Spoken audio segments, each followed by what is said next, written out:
Hey, this is Matt once again. What about another video? There's another paid request, this time for MegaPorkChopExpress. Thank you so much for that.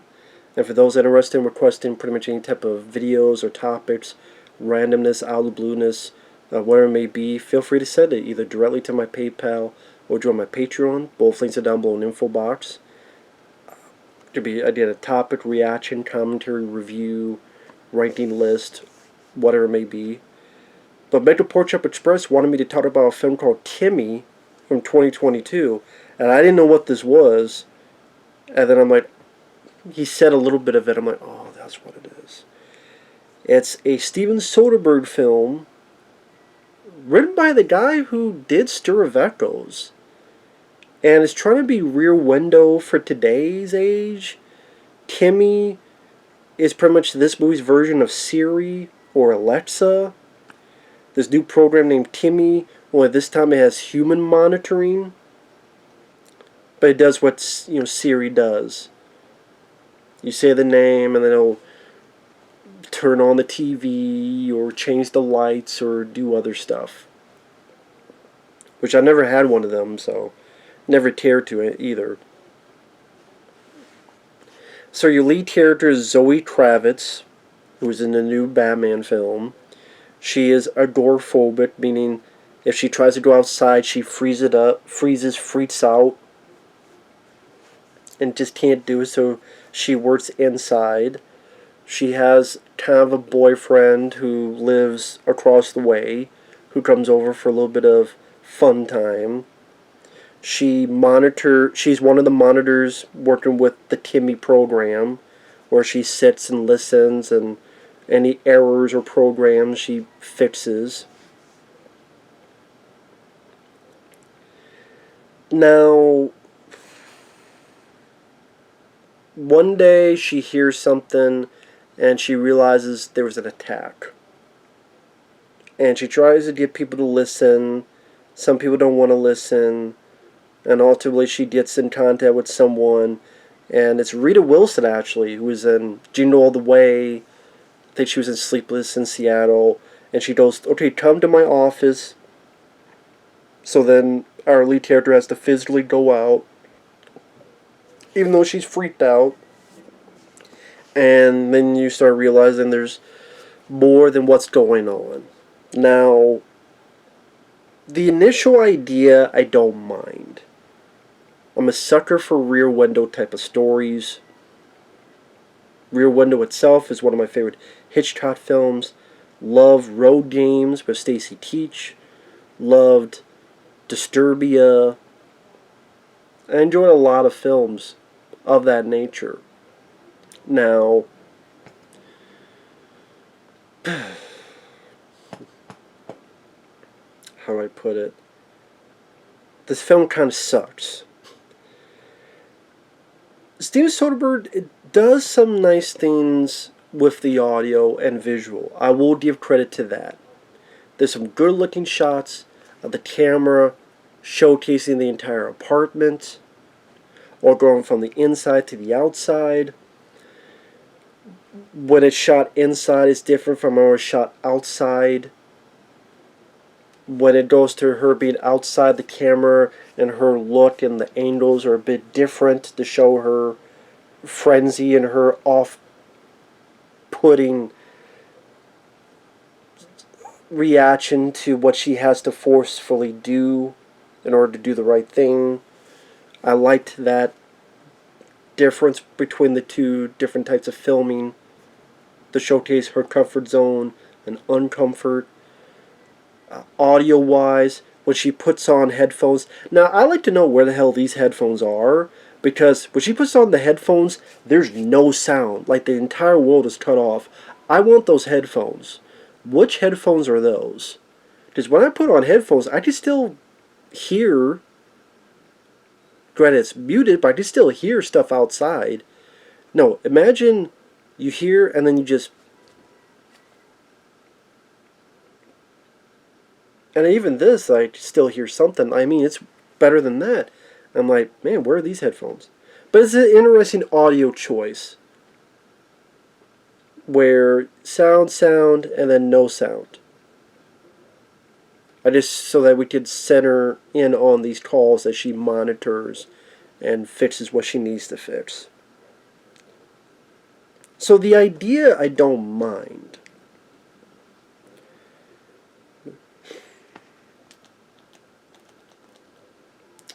Sorry, my pen. Which, yes, there's a light on. There's a flashlight on the pen too.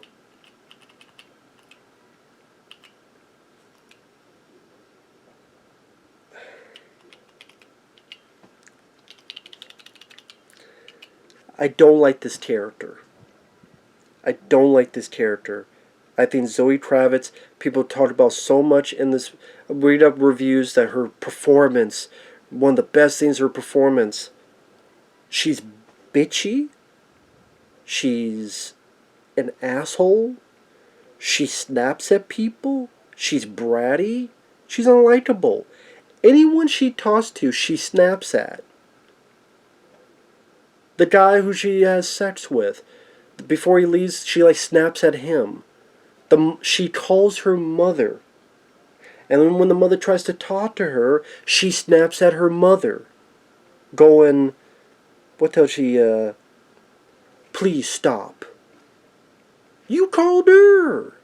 Then why'd you call in the first place, you dumbass? This guy on that she talks to, and he's in, where the hell was he at? Overseas, I forget what country it was. But I know he drank alcohol, he had a thick accent, I don't remember where he's from, but she snaps at him. I'm like, why is it anyone she talks to, she just snaps at? It just comes off as snotty, snappy, and bratty. Her attitude and her fucking blue hair, and probably one of these people that have check marks on Twitter and use it 85 times a day. Ready for it to go squee, you know. Why should I like this person? Why should I like this character? Why do people like this character? Be my guest. Tell me in the comment section. Be my guest. So because I don't like the character, I don't care about what's going on. That's an essential part of your Rear Window aesthetic. I like Stacy teaching road games. I like Jimmy Stewart and Rear Window. I don't like her in this. I mean, Zoë Kravitz was not, to be honest, she's probably one of my least favorite parts of the Batman. I could deal with her, but she's one of my least favorite parts. I don't think she's a fantastic actress. Not in the slightest. But her performance did nothing for me. I don't know what the hell critics are blowing their load about. I wish this was more Halle Berry. I wish this was Halle Berry. Because she did a great job in Kidnap. I think Halle Berry could have made this film. Now, granted, maybe it's the writing. Hey, maybe it's the writing. Maybe it's not the actress. But I would rather have seen Halle Berry in this than Zoë Kravitz. Or Sandra Bullock. Since this is kind of like Rear Window meets The Net. But lame. And I like The Net. Definitely Rear Window. This... I don't like the lead character, and that hurts the film a lot. Because you stick with her for a good chunk of the time. So there's these recordings, there was an attack. She cleans up the audio more and more.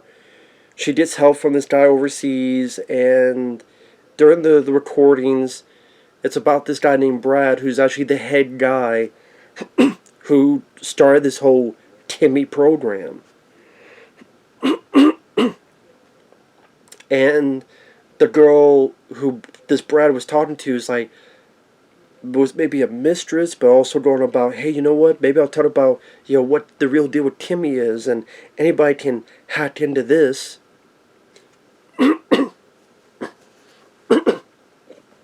Sorry about that. Then another mistake it does, where when our lead hears more of these recordings, it shows us the attack. Why? It's much more effective to hear it and for us to visualize ourselves what it looked like. You don't need to sugarcoat and lead us by the hand on what the attack looked like. It's better when we figure it out ourselves and we can see it for ourselves, picture it in our own heads, just by listening to the dialogue, listening to the screams and all that. But instead, the director's like, no, I'm going to show you. Why? I mean, it works better, it's more effective to use our minds on that front. So then ultimately she gets to Rita Wilson, who is his like representative, goes out to see her. Rita Wilson gives her the runaround, realizes something's going on. These two guys chase after her. She gets chased around. She just almost grabbed in the van. These protesters grab her out. Then she gets drugged, taken somewhere. But then this nosy neighbor, who's been looking into her apartment throughout the film, comes by, gets stabbed. Doesn't get killed, gets stabbed. Then the bad guys take the girl and the guy into her apartment, and just to see if these recordings are anywhere else. I'm like, this nosy neighbor looks familiar. Where the hell have I seen this guy before? He's not dead, he's bleeding though, but I'm like, who is this guy? And one of my neighbor's roosters, he's asking the same question. Who is this guy? And I realize what it is. It's Buzz from Home Alone. Buzz. And his name is Kevin. And it makes sense now because the finale of the film is Home Alone. Like, you're trying to be a serious movie, serious thriller, and your ending turns to a silly Home Alone thing. I was ready for that music. You know,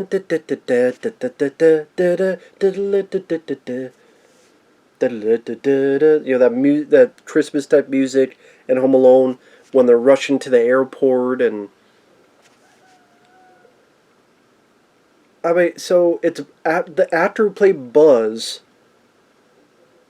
in Home Alone and Home Alone 2 and in Home Sweet Home Alone. And he is playing Kevin. For those who don't remember, Macaulay Culkin's character in Home Alone was named Kevin. Kevin McCall. So he's playing Kevin, and it's Buzz from Home Alone. What do I mean by they sit them down on a couch. The bad guys go to a computer. The mom tries to call it in. And literally like 5 times, our lead character just goes, Kimi, do this. Kimi, do that. Kimi, do this. You know, Kimi, do something with the lights. Kimi, play this song. Kimi, do this. They let her talk like 4 or 5 times. After the first time, it'd be like, shut up, or wound her in the leg, or something. Nope. She's able to say these like 4 or 5 things and then just run off. Just let her keep saying, Kimi do this, Kimi do that.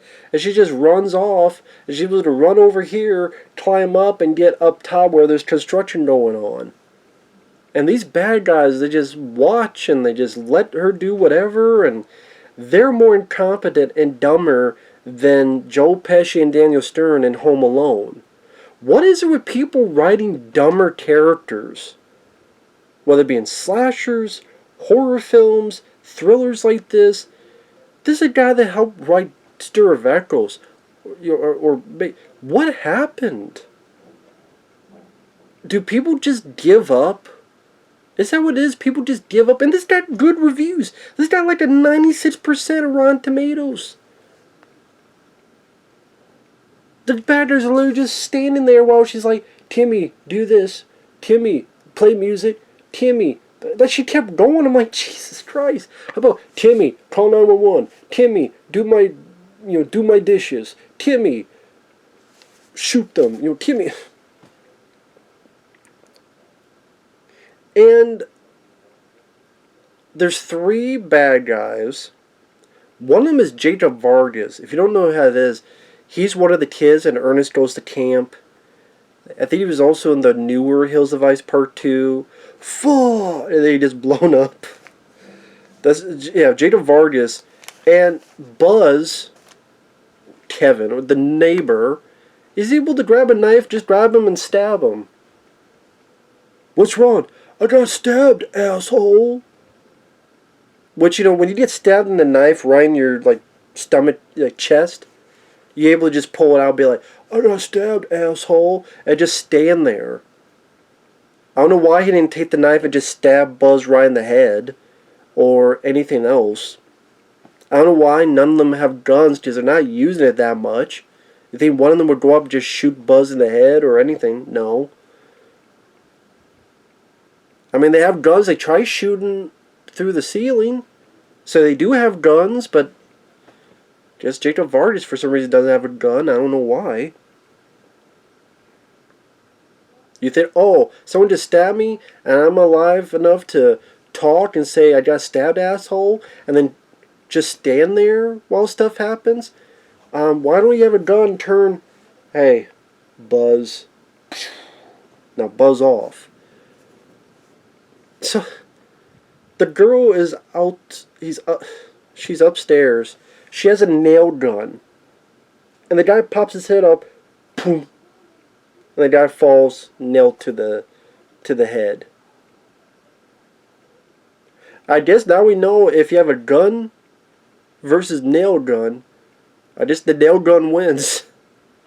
Because then she shoots the other guy with a nail gun.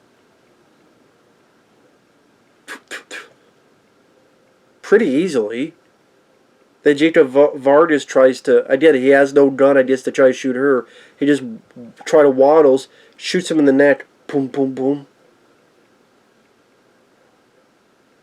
And then they try to do this comedic thing where the boyfriend he doesn't know what's going on, comes to the door, she's on the phone open and is like, oh yeah, by the way, 911, I have a guy who's been stabbed and I have 3 dead people. And, oh, thanks for the flowers. Cue the laugh track. Yeah, bad guys dumber than the ones in Home Alone. And I'm like, how is, this is a thriller. This is not supposed to be a comedy or a parody. It's supposed to be a thriller. This was laughable and stupid. This was dumb. This was idiotic. So you have an unlikable lead who's snotty, snapping at people, bratty. You have not a whole lot going on until the third act where it becomes a lame, I don't know, parody of Home Alone? I mean, the fact that you got Buzz himself there playing a character named Kevin. That's what I mean. They have to be apparent that this is a fucking Home Alone shtick. I'm saying there, why? Why? I don't get it. So this is lame. I thought this was lame, and this is really stupid. And Zoë Kravitz is not a good lead. So, I don't know what the critics are smoking. I'm sorry, just because it's Steven Soderbergh doesn't mean you have to suck the movie's dick, critics. Hey, Steven Soderbergh did a good job with Out of Sight. But again, just because he directed a film doesn't mean you have to suck his cock. I'm not going to. And this movie sucks. See you guys later. Bye-bye.